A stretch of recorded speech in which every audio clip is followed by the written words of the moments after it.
अस्सलामुअलैकुम मेरे मुस्लिम भाइयों, आपका मेरे ईमान वाक़ियात चैनल में आने के लिए शुक्रिया। मक्का की पहाड़ियों के बीच एक अकेली गुफा में रात का सन्नाटा। अचानक एक जोरदार आवाज़ गूंजती है, इकरा, पढ़ो। एक इंसान कांप उठता है, दिल तेज धड़कता है। वो घबरा कर जवाब देते हैं, मैं पढ़ा हुआ नहीं हूँ।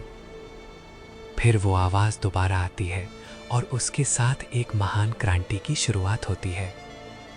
क्या यही वो पल था जिसने पूरी इंसानियत की तकदीर बदल दी?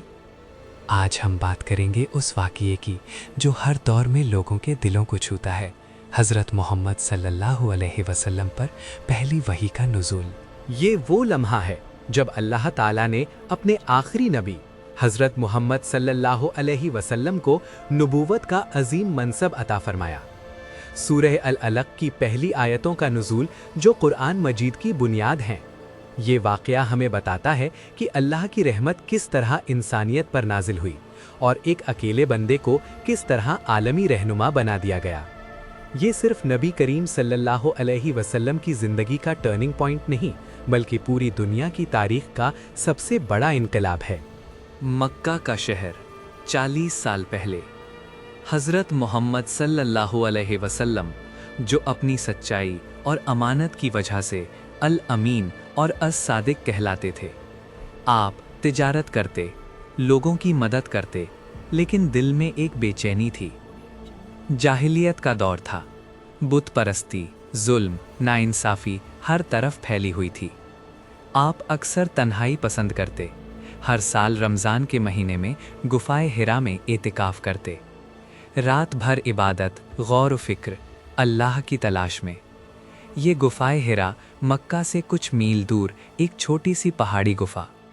वहाँ सुकून था, तन्हाई थी और अल्लाह से कुर्बत का एहसास। एक रात 27 रमज़ान की रात, आप गुफ़ा में इबादत में मशगूल। अचानक गुफ़ा में रोशनी फैल जाती है। फ़रिश्ता जिब्रील अलैहिस्सलाम तशरीफ़ लाते हैं, इंसानी शक्ल में। वो कहते हैं, इकरा। आप सल्लल्लाहु अलैहि वसल्लम घबरा कर जवाब देते हैं, माँ अना बिकारी, मैं पढ़ा हुआ नहीं हूँ। जिब्रील अलैहिस्सलाम आपको गले लगाते हैं, ज़ोर से दबाते हैं। दिल पर दबाव पड़ता है। फिर दोबारा, इकरा। आप वही जवाब देते हैं। तीसरी बार जिब्रील अलैहिस्सलाम ज़ोर से दबाते हैं और कहते हैं, इकरा बिस्म रब्बिकल्लज़ी खलक़, खलक़ल इंसाना मिन अलक़, इकरा व रब्बुकल अकरम, अल्लज़ी अल्लमा बिल क़लम, अल्लमल इंसाना मा लम यालम। ये कुरान की पहली आयतें थीं। आपका जिस्म कांप रहा था, दिल में खौफ और हैरत। ये अल्लाह का कलाम था, सीधे आप पर नाजिल हुआ। आप गुफा से बाहर निकलते हैं, दिल धड़क रहा है, घर की तरफ दौड़ते हुए जाते हैं। हज़रत खदीजा रज़ी अल्लाहु अन्हा के पास पहुंचकर फरमाते हैं, मुझे कंबल ओढ़ाओ, मुझे कंबल ओढ़ाओ। हज़रत खदीजा रज़ी अल्लाहु अन्हा परेशान हो जाती हैं। आप सारा वाक़या सुनाते हैं।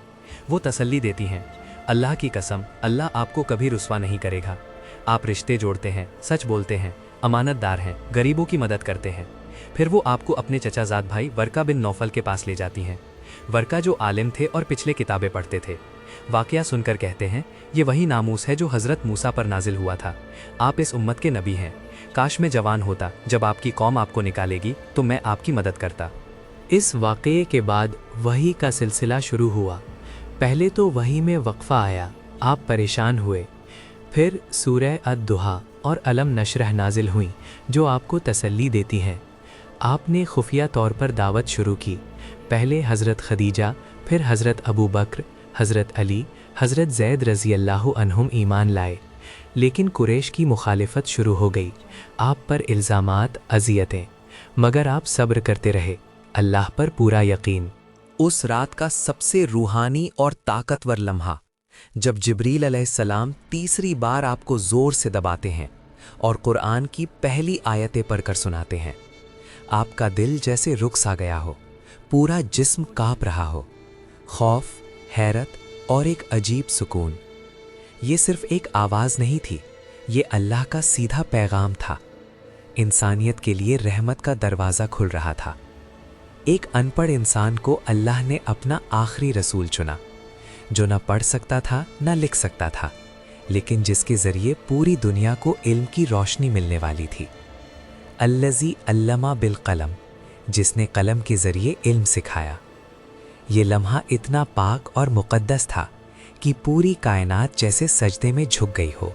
پیارے درشکوں، پہلی وحی کا یہ واقعہ ہمیں سکھاتا ہے کہ اللہ اپنی رحمت جس پر چاہے نازل کر دے۔ علم کی اہمیت، سچائی کی قدر اور صبر کی طاقت۔ آج کے دور میں بھی جب ہم بے چینی محسوس کریں تو اللہ سے قربت تلاش کریں، تنہائی میں سوچیں، عبادت کریں، شاید اللہ ہمیں بھی کوئی ہدایت عطا فرمائے۔ یہ واقعہ ہمیں یاد دلاتا ہے کہ اللہ کا کلام سب سے اونچا ہے اور اس کی تعلیم سب سے پاک ہے۔ آج ہم سب پر فرض ہے کہ قرآن کو پڑھیں، سمجھیں اور اس پر عمل کریں۔ اللہ ہمیں نبی کریم صلی اللہ علیہ وسلم کی سنت پر چلنے کی توفیق عطا فرمائے، آمین۔ اسلامک بات کو شیئر کریں اور چینل کو سبسکرائب کریں اور ویڈیو کو لائک کریں۔ السلام علیکم میرے بھائیوں، ملتے ہیں اگلی ویڈیو میں۔